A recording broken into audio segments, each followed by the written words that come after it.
Bismillahirrahmanirrahim. Assalamualaikum warahmatullahi wabarakatuh. Alhamdulillah kita bertemu kembali di mata kuliah Manajemen Kepemimpinan dan Pendidikan Islam. Kali ini di pertemuan terakhir untuk dosen pertama ya, tim teaching untuk materi yang awal. Nah, di sini kita akan membahas materi sebelum terakhir, yaitu materi kelima. Nanti yang terakhir adalah materi keenam. Kita membahas model kepemimpinan berdasarkan teori situasional.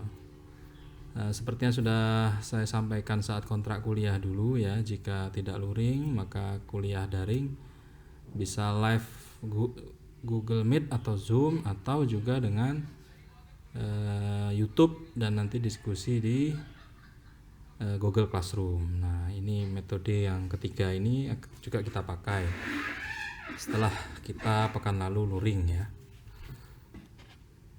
Materi yang kelima tentang materi model kepemimpinan berdasarkan teori situasional. Jadi kita feedback sedikit, di pekan yang lalu kita sudah membahas materi yang keempat, 3 dan 4 ya, sekarang 5 dan 6, yaitu tentang kepala madrasah atau kamat sebagai pemimpin leader, administrator dan supervisor pendidikan. Kemudian yang keempat, analisis kepemimpinan berdasarkan teori perilaku dan teori penerimaan. Jadi yang lalu kita sudah membahas materi keempat ini yang masih berkaitan dengan materi kelima. Yang kelima kali ini ya dari sisi materi pendekatan situasional. Kalau pekan yang lalu kepemimpinan, teori perilaku dan penerimaan. Oke ya. Bagaimana sih berdasarkan teori situasional ini? Teori situasional ini, no one leadership style is good for all situation. Jadi tidak ada ya seorang pemimpin, tidak ada seorang manajer, atau tidak ada gaya kepemimpinan, gaya manajerial yang bagus untuk di setiap situasi. Nah, apalagi ini rekan-rekan mahasiswa di kelas ini kan banyak yang praktisi ya, sudah ada yang jadi guru, bahkan menjadi kepala sekolah, atau bahkan setelah magister nanti dicalonkan, diberi amanah untuk menjadi pemimpin, memanage lembaga pendidikan Islamnya, lembaga pendidikannya. Nah, ini di dalam teori situasional ini harus dipahami. No one leadership style is good for all situation. Jadi tidak ada gaya kepemimpinan, tidak ada gaya manajerial, tidak ada gaya pemimpin itu yang baik, yang bagus untuk di setiap situasi. Jadi kadang di situasi tertentu baik untuk model yang seperti ini, yang pekan kemarin kita sudah bahas kan, model kepemimpinan juga. Nah, di satu sisi yang tepat adalah model seperti A, di satu sisi model seperti B, tipe C, dan seterusnya. Tuh. Yang pertama secara teori dari model Fiedler ya, model Fiedler. Menurut model Fiedler ini ada 3 aspek situasi yang menentukan efektivitas kepemimpinan, yaitu hubungan pemimpin dengan anggota, baik atau buruk. Nah, kok bisa buruk dengan anggota? Ya bisa, apalagi kalau kepentingan politik ya. Nah, kan jabatan kepemimpinan itu tidak bisa lepas dari kepentingan kelompoknya, kepentingan pro dan kontra, pro dan oposisi, kepentingan kekuasaan, kepentingan pengaruh, kepentingan mayoritas dan sebagainya. Rasulullah juga dalam rangka kepentingan juga saat menjadi beliau sebagai rasul, sebagai pemimpin perang, sebagai pemimpin agama, sebagai pemimpin rumah tangga, bahkan ada kepentingan juga. Dan kepentingan apa? Kepentingan positif, kepentingan dakwah dalam menyebarkan agama Islam di tengah zulumat, di tengah kegelapan ya, minal zulumat ila nur ya, di tengah kegelapan. Jadi semua ada kepentingan, betul, tapi kepentingan itu kepentingan baik kan gitu, maka insya Allah bisa menjadi baik. Tapi anggota yang tidak setuju kan akan bisa menjadi buruk. Nah, Bahkan keluarganya sendiri sekalipun, Rasulullah kan keturunan dari kaum Quraisy, kaum terbaik saat itu, kasta terbaik saat itu. Tapi karena membawa risalah agama baru dianggap pada saat itu kan ya dibenci juga sama anggota keluarganya kan, walaupun dari kasta tertinggi kaum Quraisy, maka dibenci oleh kaum kafir Quraisy. Nah, ya, jadi baik bila pemimpin memiliki dukungan dan kesetiaan bawahan dan hubungan dengan para bawahan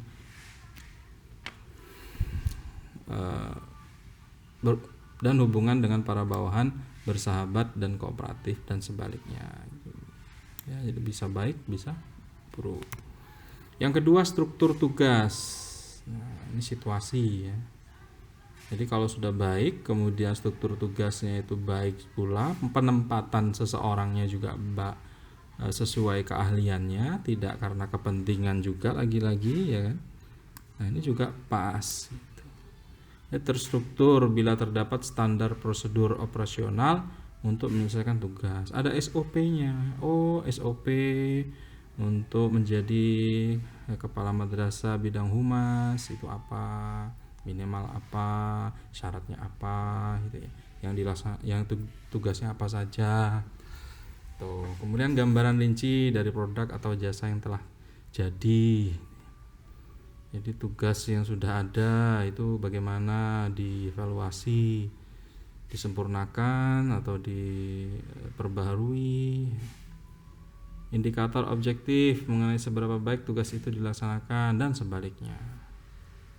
Itu namanya terstruktur. Kalau dalam manajemen itu rumusnya ya POAC, itu planning, organizing, actuating, controlling. Ini supaya untuk mengetahui indikator objektifnya ya dengan controlling itu. Tuh. Ketiga, kekuasaan, posisi, kuat atau lemah. Nah, ini untuk menjadi seorang leader, seorang pemimpin, seorang kepala madrasah ini harus paham betul ini. Kalau tidak kuat posisinya, baik ke atas ataupun ke bawah, struktur organisasi yang ke atas ataupun struktur organisasi yang ke bawah. Kalau di madrasah itu baik yang ke atas, ke anggota yayasan, ketua yayasan, komite, atau yang ke bawah juga ke anggota, ke para guru-guru, ya, wali murid. Nah, ini juga harus kuat.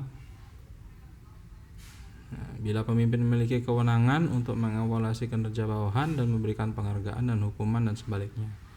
Jadi kalau memang semua itu kan akhirnya dipimpin ya, mau yang oposisi, mau yang pro, mau yang tidak suka, mau yang kalah, mau yang jagonya kalah, mau yang tidak, mau yang dipimpin dengan dia atau tidak kan. Akhirnya kan ya itu pemimpin kita, itu pemimpin di lembaga yang mikro saja lah ya, belum lagi negara gitu. Nah, itu akhirnya ya harus bisa sejalan ya, harus bisa menerima. Kalau tidak ya apa ya kasihan korbannya adalah lembaga pendidikan tersebut. Jadi harus kuat posisi ke atas dan ke bawah itu dimaksudkan ya seperti itu.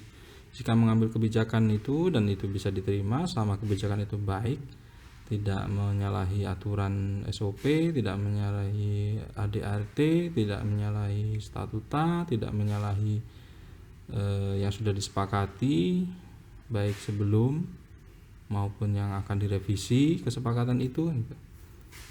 Yang penting itu untuk kepentingan tadi yang pertama tadi kan, hubungan pemimpin yang baik itu dan penempatannya pun juga orang-orang yang sesuai keahliannya. Tuh model Fiedler ya. Jadi aspek situasional model Fiedler itu ya ada yang pertama paling penting adalah harus ada hubungan dulu. Jadi ya sah-sah saja kalau presidennya A, kemudian nanti menteri-menterinya adalah teman-temannya ya, karena yang bisa diajak kerjasama. Begitu juga sebaliknya ya, bupatinya ganti A, itu nanti jajaran di bawahnya juga diganti itu ya.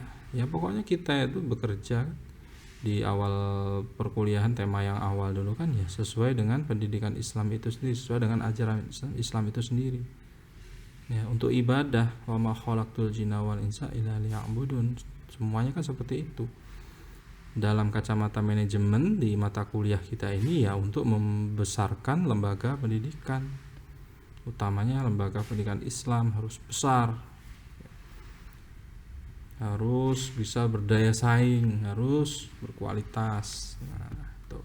Ini model Fiedler. Kemudian yang model Hersey, Blanchard, ya, Hersey, model Hersey itu ya kepemimpinan situasional, TKS itu teori kepemimpinan situasional, ya disingkat menjadi TKS. Teori kepemimpinan situasional lebih menekankan pada tingkat kematangan, maturity, ya, tingkat kematangan bawahan yang terdiri dari. Nah, jadi menurut Hersey ini, ya, ini lebih dalam lagi daripada yang model Fiedler karena lebih umum, universal sekali ini, ya, hanya hubungan, struktur tugas, kekuasaan, posisi kekuasaan. Nah, kalau Hersey ini lebih detail. Jadi harus matang, ya, harus dewasa. Matang apanya? Ya matang kemampuan, sudah punya pengalaman. Makanya ya walaupun smart, walaupun berketurunan pemimpin juga gitu ya. Kemudian kalau dia belum matang dari sisi pengalaman, dari sisi kemampuan, bahkan yang paling penting kemauan, yang itu adalah menurut Islam amanah, diamanahkan, kemudian mau. Nah kalau diamanahkan kemudian tidak mau terus terpaksa, kan ya repot juga, tidak bisa jalan maksimal. Jadi teori kepemimpinan situasional menurut Hersey ini yang paling penting adalah kematangan, maturity, kemampuannya, job maturity-nya itu harus berpengalaman dari bawah, dari nol gitu ya, pernah jadi tukang kebun sekolah bahasa gitu ya sejak muda, tidak masalah, dia akan lebih menguasai betul jadinya sekolah, lembaga pendidikan tersebut. Kemudian ada tes, dia sambil menjadi kebun sekolah dia juga kuliah, akhirnya lulus ke sekolah keguruan misalnya, ada lowongan dia coba masuk tes, ya harus tes juga ya, jangan kemudian mentang-mentang sudah lama di situ dorong dalam tanpa tes. Nah, harus tes juga gitu ya, tes kemampuan, tes wawancara lah minimal, tes. Nah, kemudian kecuali mungkin ada syarat-syarat tertentu misalnya yang memang tidak perlu dites karena sudah tahu indikatornya, semuanya sudah tahu dan sudah terbukti, itu beda lagi. Jadi harus ada kemampuan, karena dia mampu sudah memenuhi syarat untuk tes guru, ya tes lulus. Kemudian jadi guru ada lagi tes, sudah berapa tahun ada lagi tes. Rupanya dia sambil jadi guru sambil berpendidikan lagi misalnya kan. Sekarang kan minimal kepala sekolah kan dianjurkan S2 ya. Apakah betul-betul sudah diterapkan itu minimal S2 ya. Saya kurang mengikuti kalau itu. Kalau ada aturannya rekan-rekan mahasiswa di sini bisa dibahas ya. Kemauan tuh. Indikator kematangan seperti apa? Ya, yang tinggi dalam kematangan. Yang tinggi dalam kematangan tuh.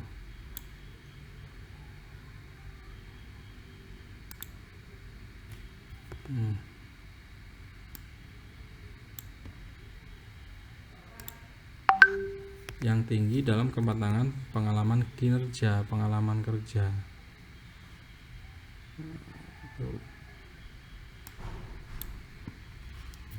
Jadi mau naik ke tanggung jawab level atasnya itu dia sudah menguasai yang bawah gitu. Jadi melakukan sesuatu tanpa perlu diarahkan sudah mengerti.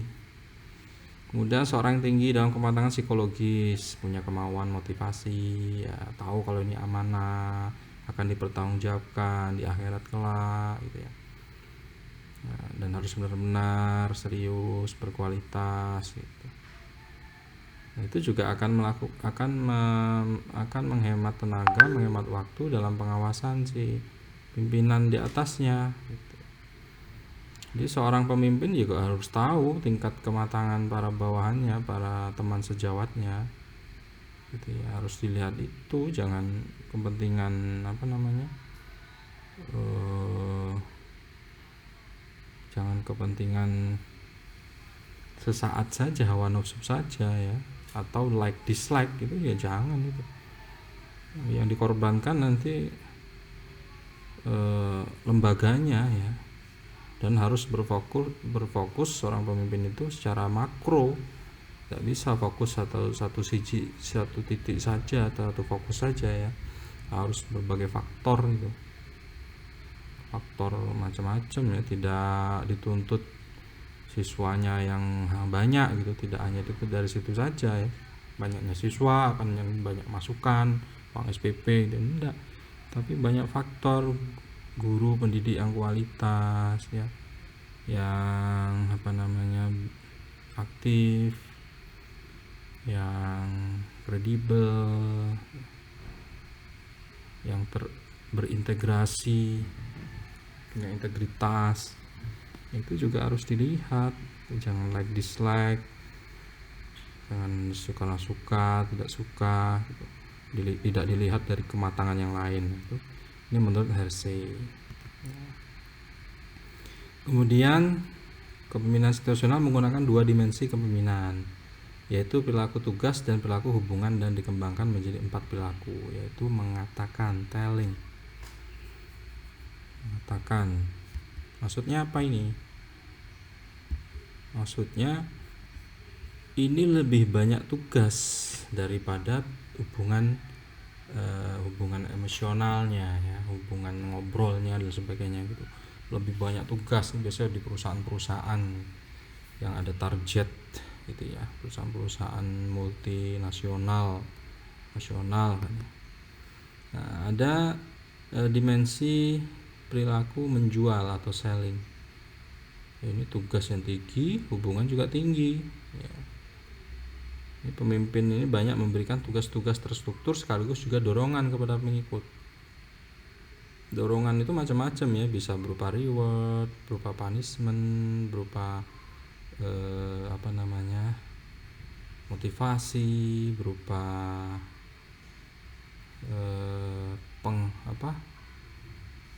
penghargaan dalam artian bukan berupa barang, bukan berupa tapi perhatian lebih. Nah, itu juga sebuah penghargaan gitu ya.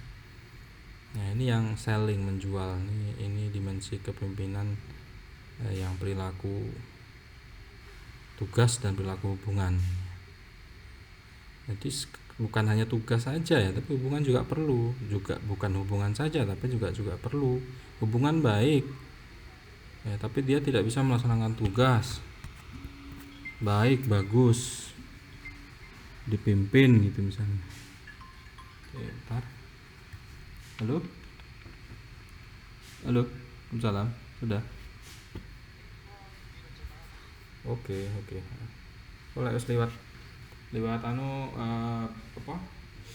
PLK. Aku tak metu. Bar pasar ngunut, kan PLK, bulog. Pom sing ndi kan enek pom Pulau Sari, bareng ngunut enek pom Sumber Gempol. Oh, kabeh kiri lho. Sek rono neh, sek ngulon neh.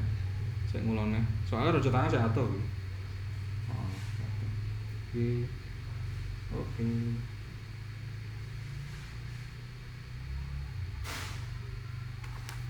Tuh ya, jadi ada tipe pemimpin ya, terutama pemimpin perusahaan, tugas tinggi hubungan rendah ya, jarang ketemu pimpinannya kan, dituntut tugasnya selesai semua dari divisi-divisinya kan ya, itu. Kemudian menjual, selling, ini tugas tinggi hubungan tinggi. Ini biasanya memang pendidikan, ini dia pendidikan, kemudian lembaga swadaya masyarakat, ini biasanya yang kedua ini. Kemudian berperan serta, participating, jadi hubungan tinggi tugas rendah. Ini yang saya bilang tadi, hubungannya tinggi tapi justru tugasnya rendah ya. Ini biasanya ya juga lembaga swadaya masyarakat, ini juga biasanya yang gini ya. Jadi dalam gaya pemimpinan dan pengikut saling berbagi keputusan, demokratis berarti ya kalau pembahasan tema yang kemarin ya, mengenai penyelesaian tugasnya yang paling baik ya. Tapi akhirnya tugasnya kan rendah kan, semua kok di sendiri semua kok semua dibahas. Sebenarnya diberi penanggung jawab siapa gitu tentang ini gitu kan. Nah, nanti tinggal konsolidasi saja gitu. Nah, memang tipe pemimpin macam-macam. Yang keempat, mendelegasikan, delegating, mendelegasikan. Tugas rendah, hubungan rendah. Nah, ini sering mendelegasi, bahkan lempar delegasi gitu ya. Nah, jadi di sini pemimpin justru sedikit memberi pengarahan maupun dukungan. Pokok tak delegasikan, saya wakilkan kamu sana ya, kerjakan ini gitu. Nanti dia juga mendelegasikan ke bawahnya gitu ya, bisa jadi ada seperti itu tipe ini. Tuh, ini kalau digambarkan seperti ini. Digambarkan. Jadi mulai belajar menggambar, membuat sesuatu, baik kalau S2 ya. Tidak banyak kata-kata, tidak banyak tekstual ya, tidak banyak tekstual, tapi lebih banyak praktisi. Nanti tekstualnya dituangkan ke dalam diagram, dituangkan ke dalam tabel atau kolom. Nah, itu nanti bisa melalui penjelasan itu. Oke. Jadi kalau M1 ya, M1 itu apa? M1 apa tadi? Matang 1. Nah, jadi level kematangannya itu rendah, paling rendah level 1. Ada M4. Nah, ini level kematangannya tingkat 4. Nah, kalau yang paling rendah ini ya dia tidak mampu dan tidak mau pasti. Biasanya gitu. Ini kan hasil penelitian ini. Kalau M4 kematangannya tinggi levelnya, maka dia mampu dan mau. Itu pasti. Walaupun model pendelegasian sekalipun, begitu dia didelegasikan karena dia mampu, bukan karena hasil delegasi like dislike ya, pro posisi tidak, karena sesuai dengan keahliannya dan dia dianggap mampu, ya pasti dia mau sesuai keahliannya gitu ya. Dia mau dan dia harus mampu gitu ya. Kalau ada yang banyak yang mau kemudian tidak mampu, ya nanti lagi-lagi lembaganya kan yang dirugikan tuh. Kemudian menurut Herschel Bench ini juga yakin bahwa hubungan manajer dan bawahan bergerak sejalan dengan perkembangan kematangan bawahan, dan manajer perlu mengubah gaya kepemimpinan sesuai dengan keempat tahapan tersebut. Tahap 1, tahap awal. Jadi ketika bawahan baru masuk di lembaga, maka ya, pemimpinnya yang berorientasi tugas telling, itu pakai yang telling, yang paling tepat telling gitu ya. Jadi bawahan diberi instruksi tahap apa tadi telling itu. Telling itu apa tadi? Nah, tugas tinggi, hubungan rendah. Karena orang baru kan ya nggak perlu hubungan yang terlalu dekat. Nah, jadi diberi instruksi mengenai tugasnya dan dibiasakan dengan peraturan dan prosedur organisasi SOP. Tahap kedua, bawahan sudah mulai mengenal tugas, wewenang dan tanggung jawab, mulai terbiasa dengan peraturan dan prosedur kerja, maka manajer berorientasi tugas masih penting, hubungan manajer bawahan makin akrab. Ini berarti yang kedua tadi ya.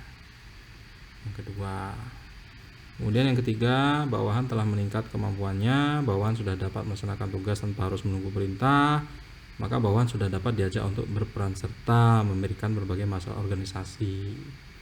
Jadi yang ketiga naik levelnya ya kan, diajak memikirkan atau mengambil kesimpulan, keputusan, diajak musyawarah dalam memikirkan menyelesaikan masalah lembaganya, organisasinya.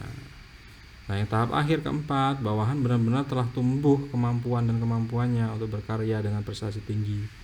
Mereka sudah tahu apa yang mampu ia kerjakan dan ia wujudkan tanpa pengarahan dan dorongan dari pemimpin. Maka gaya delegating sangat tepat digunakan oleh manajer. Jadi jangan langsung delegating, jangan langsung delegasi, ada prosedurnya, ada tahapan-tahapannya ya. Tuh.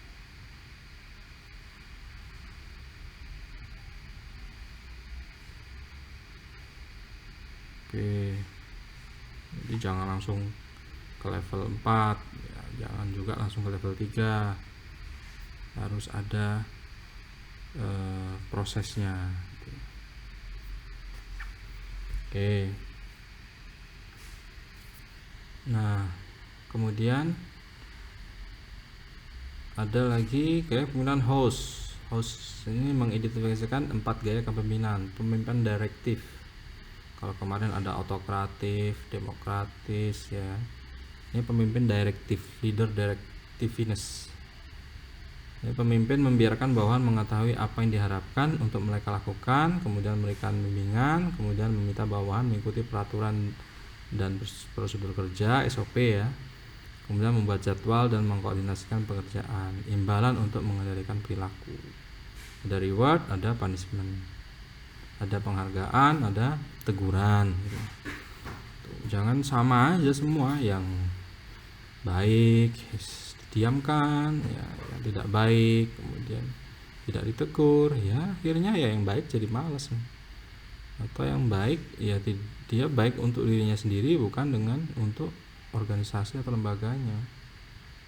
Itu pemimpin suportif, leader supportiveness. Pemimpin memberikan perhatian dan kepedulian akan kebutuhan dan kesejahteraan bawahan, imbalan untuk memperoleh dukungan. Yang ketiga, pemimpin partisipatif. Pemimpin berkonsultasi dengan bawahan dan menggunakan saran mereka sebelum mengambil keputusan. Sistem imbalan lebih disukai. Nah, ini yang ketiga, partisipatif. Ini ya musyawarah kalau di dalam Islam kan, Quran surat Asyura itu surat tersendiri membahas tentang itu ya, tentang musyawarah. Kepemimpinan berorientasi prestasi. Pemimpin menetapkan tujuan yang menantang dan yakin bawahan untuk berprestasi tinggi. Menetapkan hubungan prestasi imbalan. Nah, ini yang keempat, ini yang sekarang lebih sering digunakan. Berorientasi prestasi. Ada di suatu perguruan tinggi itu, di lembaga perguruan tinggi ya, untuk mensupport para dosennya agar cepat doktor, karena pendidikan formal tertinggi kan S3, tidak ada sempat doktor kan. Nah, karena tuntutan juga ini yang menangkap peluang itu, nah diberi hadiah bagi yang tepat waktu. Start tahun ini yang diberi beasiswa sekian orang, diberi hadiah yang 2,5 tahun yang kurang dari waktu yang ditentukan bisa lulus, dapat hadiah umroh gitu kan. Wah, akhirnya banyak di perguruan tinggi itu yang berbondong-bondong segera menyelesaikan.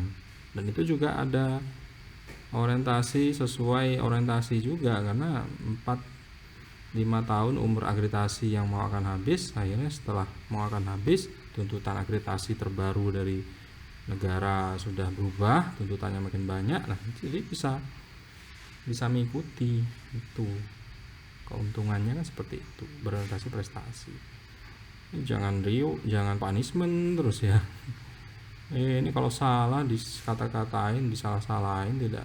Kalau ada yang benar diaku sendiri, tidak diberi penghargaan, tidak diberi penghargaan, tidak diberi reward, ya susah sudah. Tuh dari teori kepemimpinan situasional. Dan itu ya semua situasional kan. Bagaimana situasional jika lembaga seperti ini ya, lebih ke arah negatif semua, kan tidak bisa disamaratakan, di-workshopkan semuanya gitu. Kalau sudah baik semua, ada yang tidak baik kan juga tidak bisa juga dong workshop kan. Mereka sudah paham, bahkan mereka para pengisi workshop, para pemateri workshop gitu ya. Ini malah di-workshopkan, disamaratakan ya juga tidak bisa ya. Atau ya tingkat materi workshopnya yang ditingkatkan gitu. Nah, itu pemimpin harus bisa melihat itu, bisa melihat peluang, bisa melihat kemampuan, kematangan bawahannya. Oke, dari rekan-rekan mahasiswa kita diskusi, ada yang belum dipahami diskusi di Google Classroom di kolom komentar. Itu juga akan menjadi poin penilaian UTS saya ya. Kita akhiri, alhamdulillah. Saya akhiri, wassalamualaikum warahmatullahi wabarakatuh.